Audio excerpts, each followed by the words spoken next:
Fala galera, professor Ricardo Barros, o primeiro e único, começando esta aula com pedido de desculpas. Na aula anterior, eu falei que eu ia tratar fundos de investimentos nessa aula, que eu tinha tirado da parte de mercado de capitais, eu me confundi, na realidade foi o que eu fiz, eu coloquei fundos de investimento nas aulas de mercado de capitais, se eu não me engano, mercado de capitais parte 3, que é fundo de investimento, me confundi. Então, fazendo aqui reiteração do que eu falei na aula passada, essa aula de produtos bancários parte 3 não será de fundo de investimento. Pelo contrário, nós vamos ver questões como abertura de conta corrente. E aqui, pessoal, já aproveitando o gancho, eu queria falar o seguinte para vocês. Não é todo concurso que cobra abertura de conta corrente, né? Todas as especificações da conta corrente. Alguns cobram. Então, pode ser que no seu edital não venha aparecendo conta corrente. Aparece ali explicitamente no edital quando é cobrado. Caso seja o seu caso, pula um pouquinho a aula, tá? Porque não vai necessitar cobrar. De qualquer maneira, eu acredito que seja muito bom você saber. Vai nos tomar aqui no máximo 10, 15 minutos para a gente falar de conta corrente até avançar para os outros assuntos. Para não fazer uma aula só de conta corrente, que ela ia ser muito curta, eu integrei essa aula dentro do assunto de produtos bancários. Então, vamos tomar um cafezinho e vamos começar. Vamos que vamos. Pessoal, beleza. Nós já falamos de depósito a prazo, depósito poupança, faltou falar dos depósitos à vista, que nós já falamos sobre ele lá quando falamos, né, das instituições financeiras bancárias. Eles têm alta liquidez, porque é o dinheiro que está disponível na sua conta corrente, então você tem livre uso desse dinheiro. Eles ficam na sua conta por tempo indeterminado, até o banco falir, deixar de existir ou os DT vir o mundo acabar. E eles não são remunerados. Lembre-se, principal característica dos depósitos à vista são que eles não são remunerados. Foi até um trava-língua.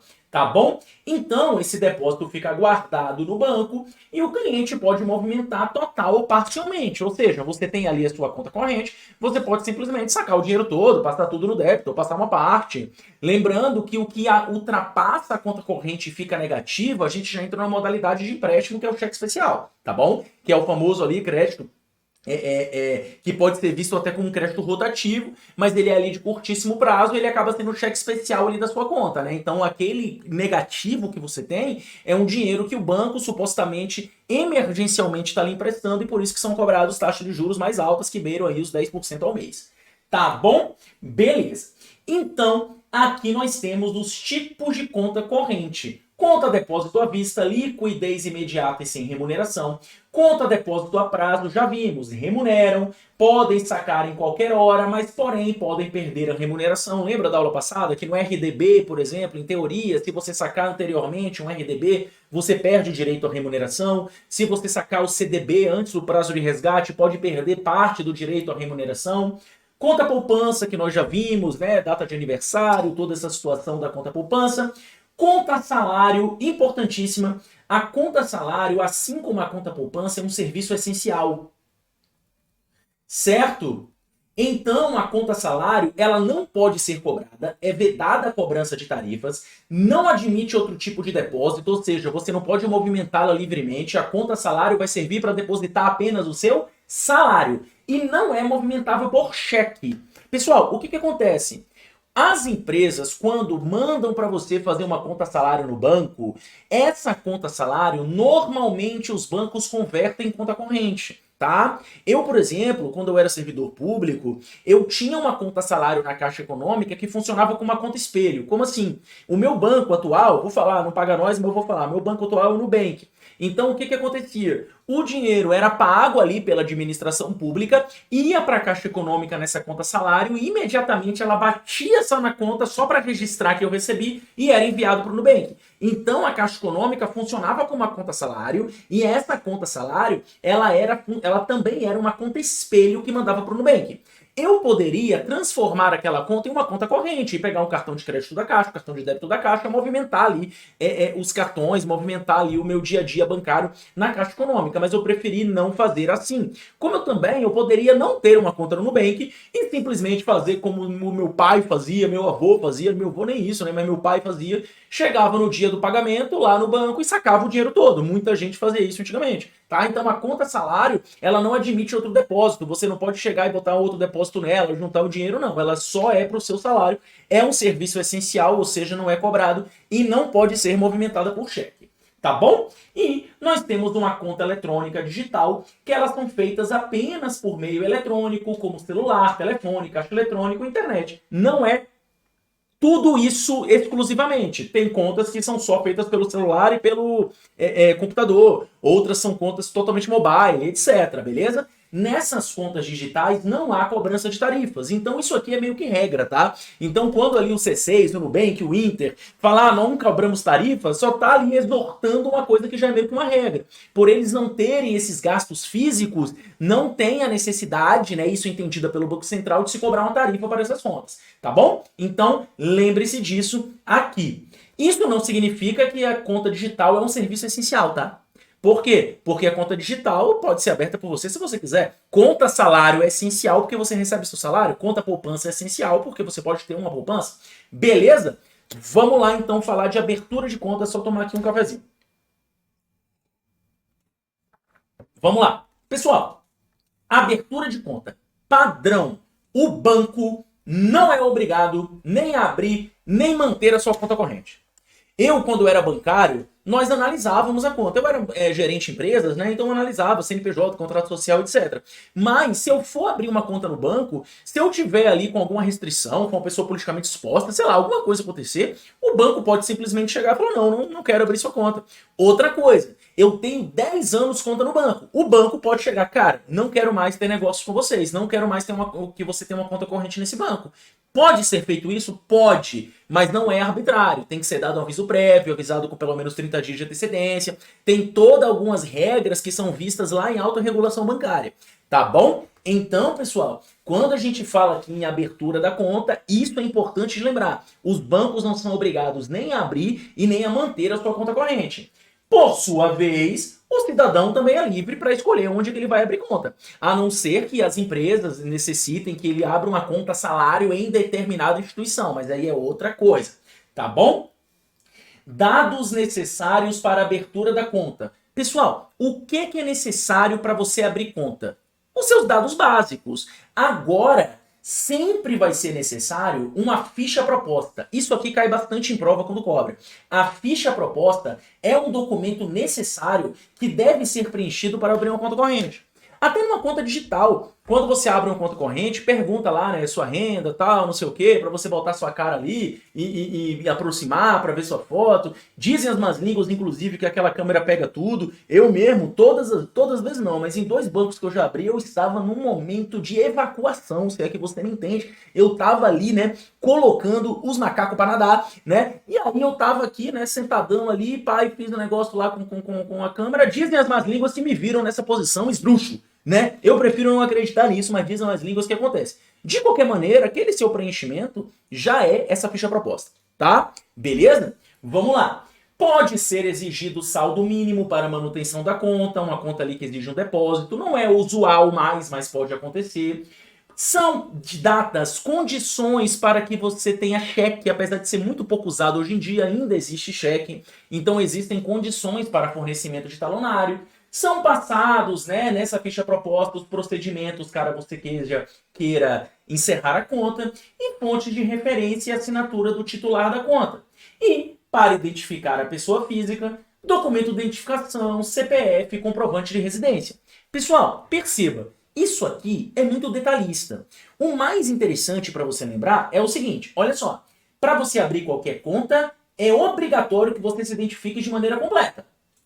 Tá? Então, CPF, se for CNPJ, contrato social, cartão CNPJ, aquela coisa toda. Comprovante de residência, bababá. E é necessário o preenchimento de uma ficha proposta. E nessa ficha proposta vão estar todas as informações básicas daquela conta. Certo? Fora isso, é repetição. Então, perceba. A instituição pode solicitar, pode, não é obrigatório, comprovante de renda, porque perceba, o que é necessário é sua identificação completa. Precisa comprovar sua renda? Depende. Você quer abrir uma conta no segmento A? O que é que você quer fazer? Entende? Então pode ser pedido comprovante de renda, depósito mínimo, e se a conta for por um menor ou pessoa incapaz, deverá ser identificado o responsável. certo? Quando nós tratarmos, se for necessário tratar no seu curso de fundamentos de direito civil, a gente vai ver o que é uma pessoa capaz e incapaz. Mas aqui vou dar um spoiler.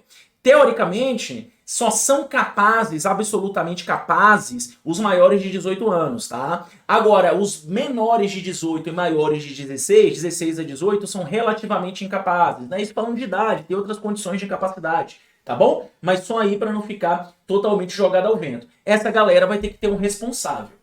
Sem segredos, pessoa jurídica vai precisar de contrato social, cartão CNPJ, endereço comercial e residencial, residencial dos sócios, documentos que autorizam. Imagina, eu chego no banco hoje e falo assim, cara, então eu quero abrir uma conta em nome da Vale do Rio Doce. Vale do Rio Doce, inclusive, pô, você sabe, Vale do Doce é uma empresona, né? Quero pegar um empréstimo de R$ 1 milhão. Ah, beleza, pega aqui, senhor. Não. Se eu for abrir uma conta no nome de uma empresa, eu tenho que levar uma comprovação que eu sou sócio administrador, ou então que eu tenho uma procuração, que eu sou um sócio responsável, ou com poderes especiais para poder abrir conta e ter outros atos daquela empresa. Tá bom? Além desses dados, da mesma forma da pessoa física, podem ser solicitados faturamento médio dos últimos 12 meses, bem como a exigência de um depósito mínimo padrão. Requisitos adicionais da ficha proposta. Vamos comigo. A ficha proposta, relativa à conta de depósitos à vista, deverá conter cláusulas, entre outros, tratando dos seguintes assuntos: obrigatoriedade de comunicação de qualquer alteração, mudei endereço, mudei razão social, eu tenho que obrigatoriamente informar essa atualização cadastral para o banco. Inclusão do nome do depositante no cadastro de emitente de cheque sem fundo. Caso no seu edital cobre cheque, nós vamos falar de cheque e deste cadastro de emitente do cheque sem fundo. É raro cobrar cheque nos editais bancários. Eu só me lembro do Banco do Nordeste, assim, em uma perspectiva recente. Mas caso caia, terá a aula. Caso não caia, não terá a aula. O seu edital verticalizado serve para isso. A gente traduz tudo que está no seu edital para a nossa estrutura do edital verticalizado, para você saber o que cai e o que não cai. Tá bom? Informação de que os cheques liquidados poderão ser destruídos, padrão. A instituição deve manter arquivadas os documentos por prazo mínimo de 5 anos. Pessoal, se você se lembra bem, isso aqui é exigência lá da lei de lavagem de dinheiro, né? Você tem que manter os documentos ali, né? Comprovantes desses documentos por 5 anos, que é ali um prazo legal, tá? E as informações constantes da ficha proposta, bem como os elementos de identificação, devem ser conferidos, observada a responsabilidade da instituição pela verificação acerca da exatidão das informações prestadas. Padrão. Então, né, a instituição financeira tem que comprovar que aquilo que foi prestado, aquelas informações são exatas, são corretas. Então, nada muito o que falar aqui, não é verdade? Vedações. Isso aqui é importante. Lembre disso. Você não pode usar nome abreviado em abertura de conta. Cara, isso aqui é questão de prova. Isso é questão de prova. Para você abrir uma conta, você tem que deixar seu nome completo. Você não pode abrir com nome abreviado, porque senão é fácil de confundir. Imagina quantos Ricardo B. deve ter no mundo. Agora, Ricardo Barrios é o primeiro e o único. Não é verdade? Beleza. Fornecer talonário enquanto a verificada irregularidade ou o cliente estiver no cadastro de cheque sem fundo. Óbvio, você pode abrir a conta se o cara estiver no CCF? Pode, mas você não vai oferecer para o cara cheque, sendo que o cara está devendo cheque. Você não pode oferecer para o cara cheque, sendo que o cara está com alguma irregularidade. Pode abrir a conta, mas você não pode fornecer cheque. E é facultada à instituição financeira a abertura, manutenção, encerramento de conta cujo titular figure ou tenha figurado no cadastro de cheque sem fundo. É aquilo. O banco não é obrigado a abrir, manter sua conta. Então o banco vê lá, cara, você acabou de dever aqui milhões e agora que você saiu, não quero sua conta aqui. Ou então, cara, você está no cadastro de cheque sem fundos e não sabe, vamos encerrar nosso relacionamento. Claro, tem que ter aviso prévio para encerrar, né? Deixar de manter ali o relacionamento. Agora, precisa ter aviso prévio para não aceitar que abra a conta? Não, isso ali é falado na hora, logo depois da análise da ficha proposta e dos dados. Tá bom? Tranquilo? Então, pessoal, isso aqui é muito importante você levar para a prova. E isso aqui, né, cara, eu não vejo nem como você pode se confundir aqui, porque é tudo muito básico. E em vez de você ficar decorando essas coisinhas, lembra, é obrigatório a completa identificação e preenchimento da ficha proposta. Acabou. Comprovante de renda, essas coisas, não é obrigatório. pode ser cobrado. E também lembrar que o banco não é obrigado a manter a sua conta, nem a abrir a sua conta, podendo encerrá-la. Lembrando que quando a gente for tratar, caso caia no seu edital, de autorregulação bancária, mas também já adiantando, para que seja feito esse encerramento por conta do banco, tem que haver um aviso prévio. Não pode ser assim do dia para a noite. Tem que haver um aviso prévio falando, olha, a partir de tal dia nós vamos estar encerrando nosso relacionamento. E não adianta entrar na justiça, nada, porque é um direito do banco. Tá bom? Você vai pegar o dinheiro que tem ali para não deixar nada no banco e acabou-se. Certo? Tranquilo? Show de bola. Transferência. Pessoal, basicamente nós temos 3 tipos de transferências. DOC, TEC, que é uma transferência bancária entre o próprio banco, e TED. DOC e TEC foram extintos. Não existe mais. Por quê? Porque o Pix está aí com tudo, né? O TED ainda está em operação, tá? É errôneo falar aqui em 2024, estamos aqui na gravação dessa aula em agosto de 2024, nesse momento é errôneo falar que não existe TED. O TED ainda está em operação, o que não existe é o TEC e o DOC, foram extintos. Muito se falou que o TED ia ser extinto também, isso não aconteceu, o TED se manteve em operação. Tá? Nesse momento. Pode ser que ano que vem saia e aí, novamente, né, eu vou lá e faço um adendo no material, faço aqui uma inserção gravada, coisa parecida. Não tem por que eu regravar uma aula inteira para atualizar uma informação mínima. Se forem 2 ou mais informações, com certeza eu vou regravar a aula toda. Tá bom? Vamos então continuar. Falando então de TED. O que eu preciso? Cara, CPF, nome da agência, conta, banco e nome completo. Hoje em dia só precisa da chave Pix, né? Muito mais fácil. O TED é uma transferência em tempo real, pode ser utilizada para transferir valores entre correntistas diferentes, não há valor mínimo nem valor máximo, porém, isso legalmente, tal qual o Pix, os bancos podem estabelecer, de acordo com o relacionamento, limites ali de transferência. Então, por exemplo, eu ganho R$2.000 por mês, aí do nada eu vou fazer uma transferência de 200 mil, o banco pode barrar. O banco tem que entender isso aí, o que aconteceu, para poder permitir essa transferência. Então, por mais que na teoria não existam limites, a lei não estabelece um limite mínimo ou máximo de TED ou de PIX, tá? Você pode ter essa limitação para os bancos. Inclusive, os bancos podem estabelecer essas limitações ali com o cliente, dependendo do relacionamento com o cliente.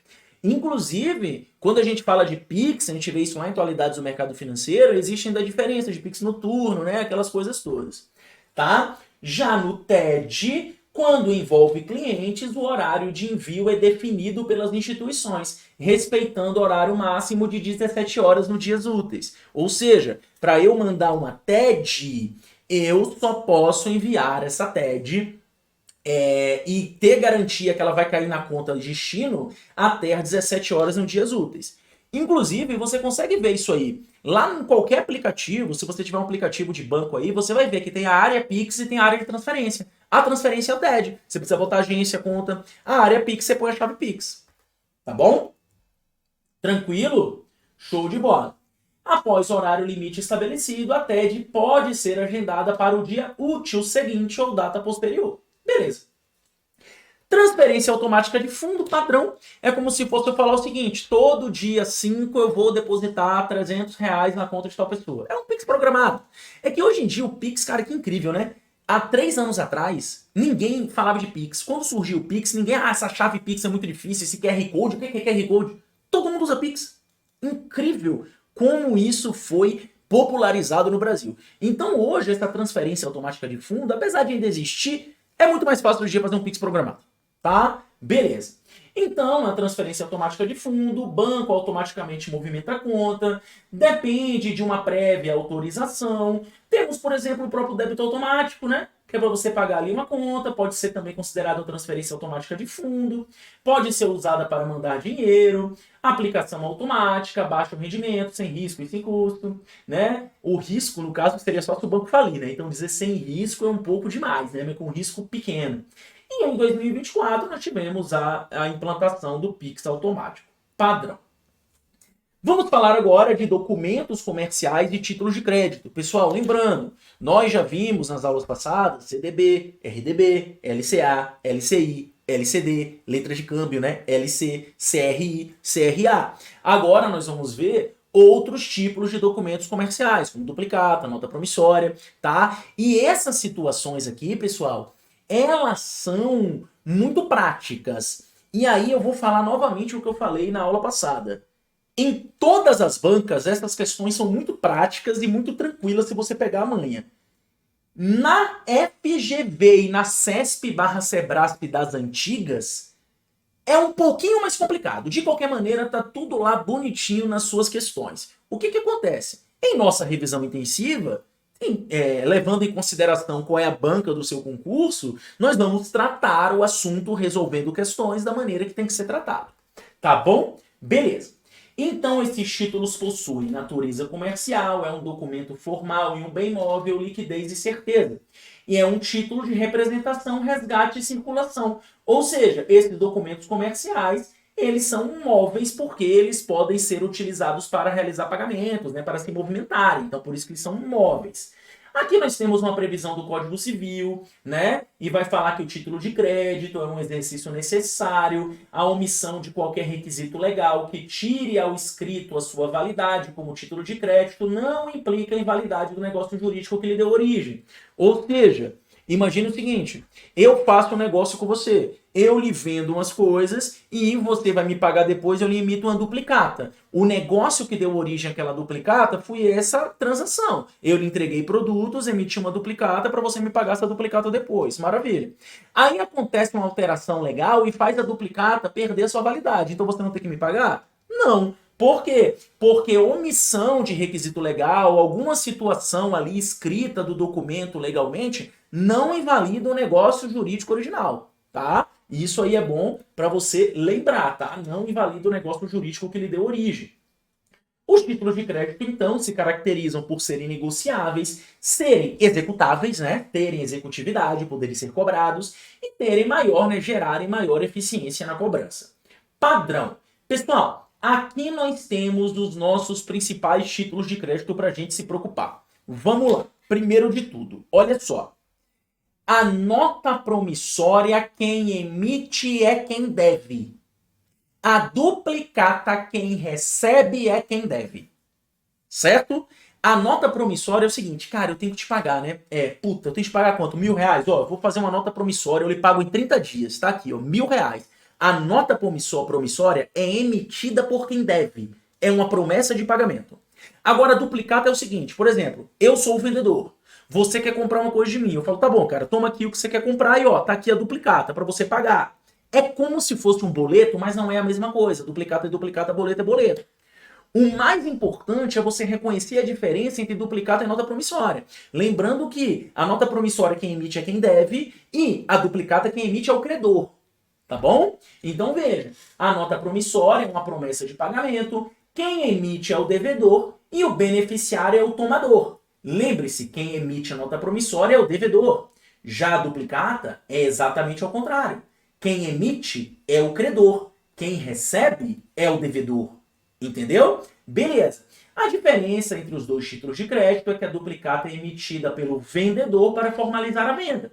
E a nota promissória obriga o comprador a pagar certa quantia numa data futura. Percebe? Então a diferença entre um e outro é quem emite.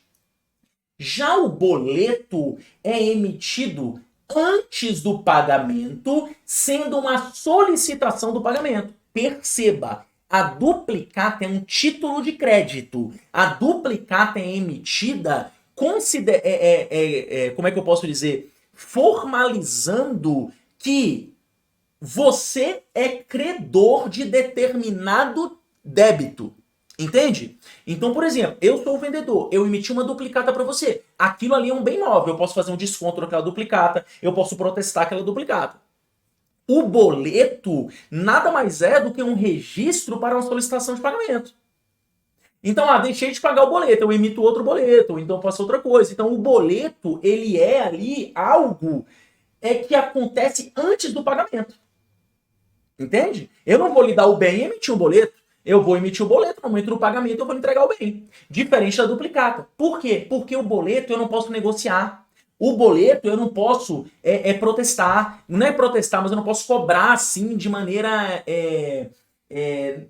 negociar na instituição financeira.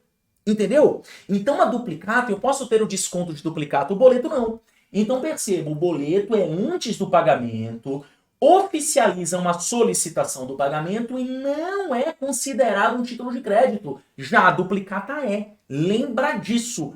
Por não ser um título de crédito, não pode ser negociado, porque não é um título.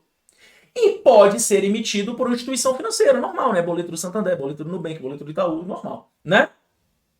Então veja que a principal diferença entre duplicata e o boleto é que a primeira, duplicata, é um título de crédito que pode ser negociado no mercado financeiro, pode ser endossado. Entende? Por exemplo, eu chego e falo o seguinte, cara, eu vendi R$1.000 de produto, eu tenho uma duplicata de R$1.000. Eu vou vender essa duplicata, eu preciso do dinheiro, eu vou vender para o meu comerciante vizinho essa duplicata por R$950. No momento que o cara pagar a duplicata, quem é que recebe o dinheiro? O meu vizinho, porque eu transferi a duplicata para ele. Entende? E aí você tem a triplicata, né? Que é uma duplicata de duplicata, etc.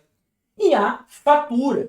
A fatura é o documento que detalha os dados de cobrança, como produtos, serviços, fornecidos, preços. Geralmente elas são emitidas após a entrega do bem. Perceba que a fatura não é um boleto. A fatura é meio do que um comprovante do que foi faturado, do que vai ser pago, ou do que já vai ser pago, né? Porque entrega ele vai ser pago o que está naquela fatura. A fatura é uma conta sempre emitida pela empresa que realizou. Percebe? O boleto, ele é emitido pela instituição financeira. Eu, por exemplo, quando a gente faz um boleto no Faz Questão, a gente emite pelo nosso banco, pelo nosso gateway de pagamento. Agora, se eu fosse emitir uma fatura, a fatura não é emitida por essa galera, a fatura é emitida pela empresa. Eu estou faturando ali o que eu vou vender para você. Entende? Na maioria dos casos, ela já é acompanhada do boleto bancário, ou seja, eu mando a fatura e o boleto. A fatura é o documento comercial para pagamentos ainda não efetuados. Representa uma compra, uso ou aquisição de algo que ainda deve ser pago. Detalhe, o pagamento da fatura pode ser feito de forma integral ou parcial. Pessoal, perceba, título de crédito, duplicata e nota promissória. Boleto. Boleto emitido por instituição financeira para representar uma solicitação de pagamento. Não é título de crédito. Fatura emitida pela empresa que vai ali vir acompanhada do boleto, né? O boleto pode acompanhar a fatura e vai demonstrar o que foi adquirido pelo cliente. Então não confunda uma coisa com outra. O que talvez seja mais dificinho aí de você acompanhar é boleto e fatura. Mas, por a explicação pela própria leitura, você consegue pegar amanhã. Tá? Beleza.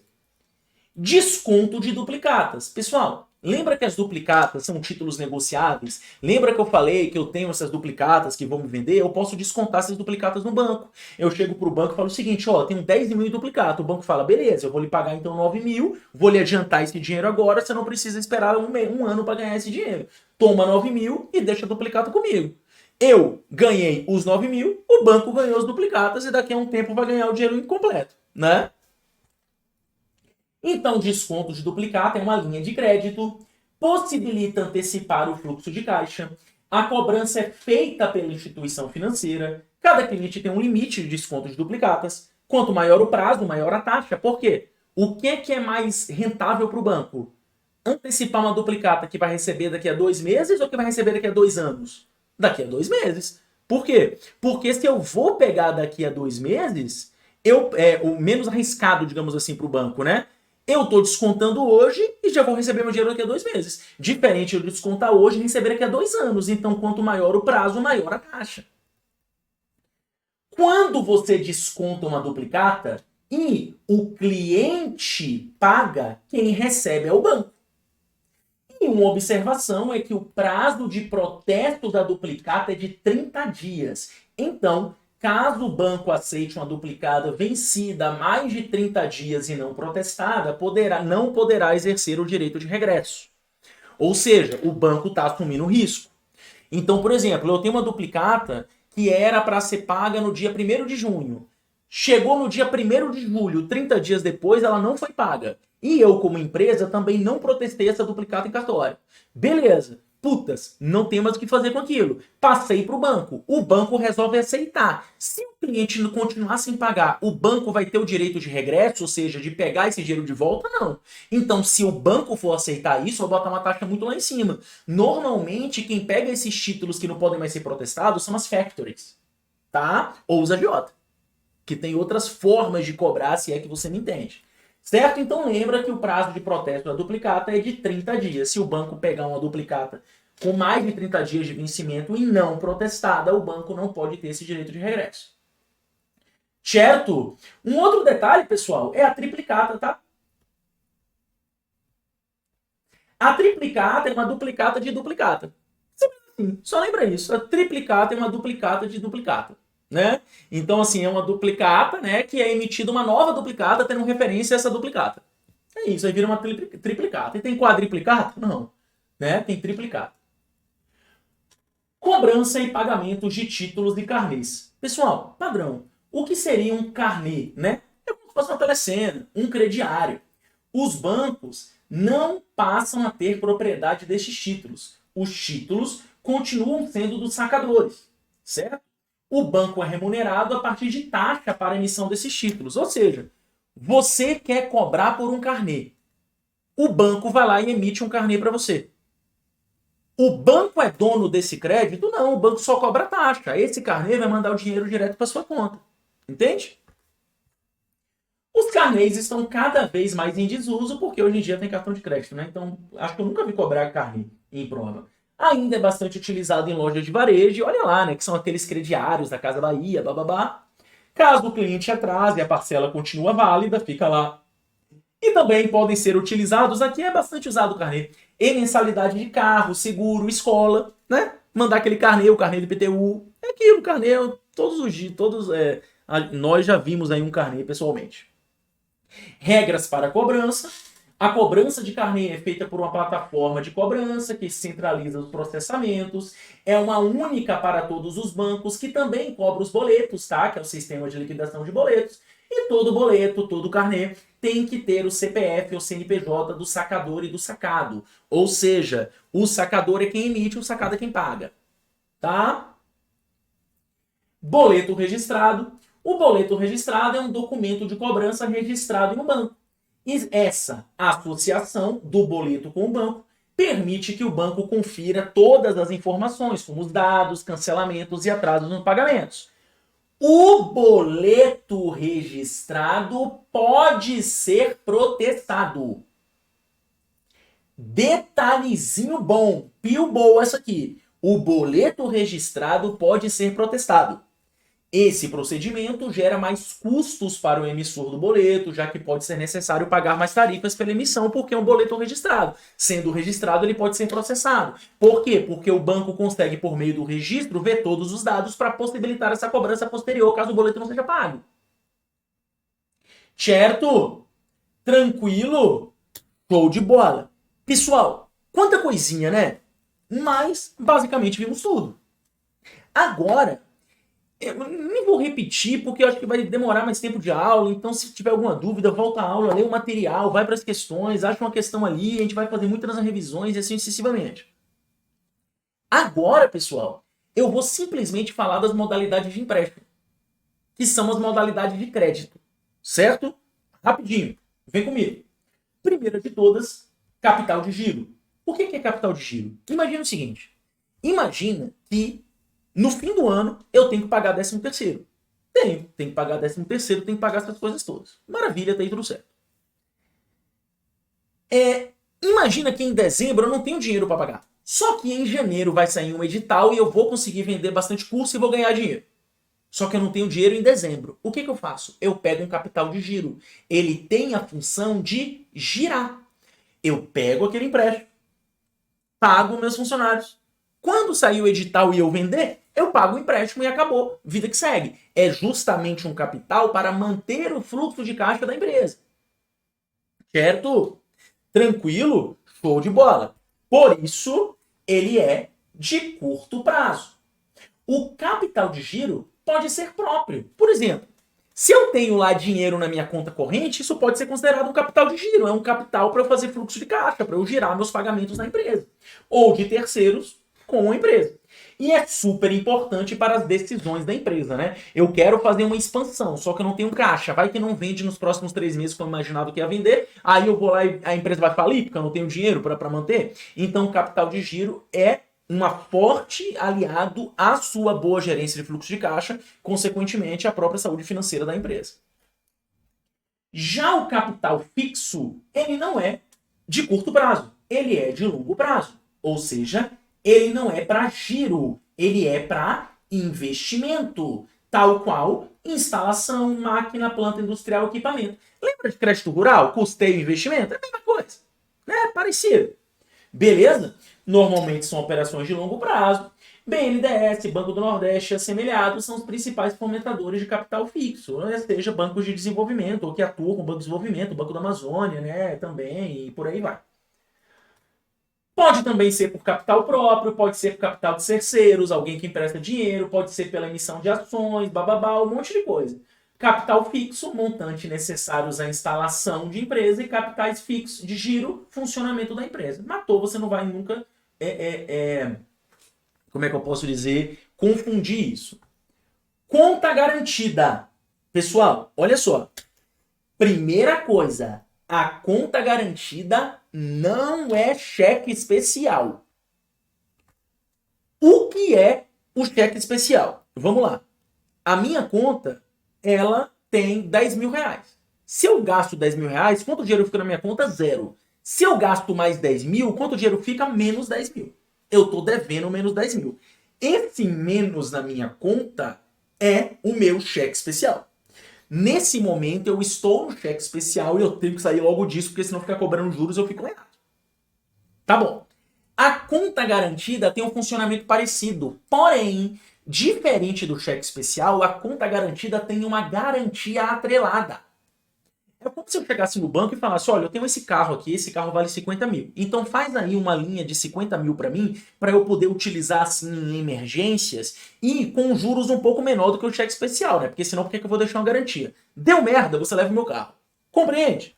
Então perceba que é uma operação vinculada à conta corrente de pessoas jurídicas, isso aqui é para empresa, diferente de cheque especial, que também é para pessoa física, associadas à utilização de um limite de crédito pré-estabelecido, a amortização automática do saldo devedor quando você deposita em conta corrente, ou seja, funciona ali como realmente uma linha.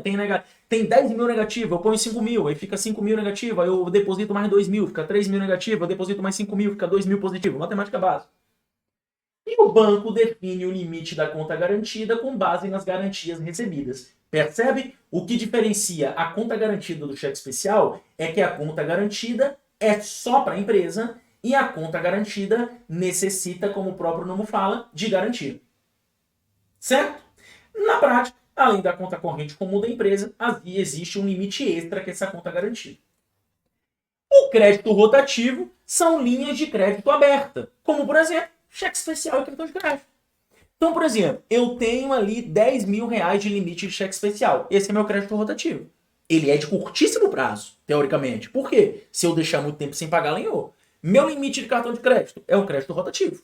É isso, tá? É um crédito feito para rodar, para girar. Beleza? Como se fosse um capital de giro. Então, crédito rotativo é o cheque especial e rotativo o cartão de crédito. Como eu falei para vocês, pela lei Desenrola Brasil, agora a nova regra é que não ultrapasse o 100% independente do prazo. Então, fiquei devendo 2 mil no cartão de crédito. Fui olhar minha conta, tá lá 20 mil. Não pode acontecer isso, tá? No máximo vai ser 4 mil, tá? Por quê? Porque vai ser 100% a mais ali. Ou seja, se o consumidor possui uma dívida de 100 reais, os encargos não podem passar de no máximo 100 reais. Dessa forma, o devedor não poderá pagar mais de 200 reais. E, por fim, finalmente, rapidinho aqui, né? Essa parte de crédito não tem problema. Chegamos em microfinança e microcrédito. Pessoal, vamos lá. Mata isso aqui, ó. Tanto microfinança como microcrédito são microempréstimos destinados a fomento, tá? Ou seja, desenvolvimento de pequenas empresas, pequenos negócios. A diferença é que as microfinanças e os microcréditos, eles pensam o seguinte, cara, aquela pessoa ali tem uma barraquinha de pipoca, precisa de 10 mil reais ali para ajeitar a barraquinha, comprar, tirar umas licencinhas, umas alvará, tudo e começar a sua atividade e desenvolver. Eu vou dar os 10 mil reais pra ele, é capaz de gastar em cachaça, é capaz de fazer merda, é capaz de ir pra uma festa, carnaval tá aí, enfim. Para que isso não aconteça, eu não quero entregar uma dívida, eu quero entregar uma educação financeira. Então, esses projetos de microfinanças, microempréstimo, eles vêm acompanhado de uma orientação financeira para usar aquele recurso. Beleza? Tá bom, Ricardo. E o que é que diferencia microfinança de microcrédito? Na teoria, não há diferenciação. Porém, na prática, os bancos utilizam microfinança se referindo a rural e microcrédito se referindo a urbano. Então, por exemplo, é para agricultura familiar, não sei o quê, microfinança. É para uma barraca de pipoca, microcrédito, tá? Mas na prática, o microcrédito é para tudo, mas os bancos acabam diferenciando assim. Então, tem como objetivo atendimento, capacitação e desenvolvimento. Foco em uma orientação educacional e financeira e são soluções simples e modernas e digitais para incentivar o pequeno empreendedorismo. O microcrédito pode ser urbano ou rural. Normalmente, quando direcionado ao público urbano, chama de microcrédito. Quando direcionado ao público rural, chama de microfinança. Tá bom? Pessoal, então é isso. Sem enrolação. Finalizamos os produtos bancários. Agora, meu querido, é você pegar isso aqui, é você ler, é você responder as questões. Tem bastante questão de todas as bancas lá para você treinar no seu documento de questões. Tudo vai estar aqui, tá bom? E aquelas questões mais cabeludas a gente sempre acaba tratando na nossa revisão intensiva. Só que você tem que chegar na revisão intensiva pronto, tinindo, tá bom? Então é isso. Como sempre, muito obrigado por tudo. Mais uma vez, te vejo na próxima, meu parceiro. Valeu, falou e até mais.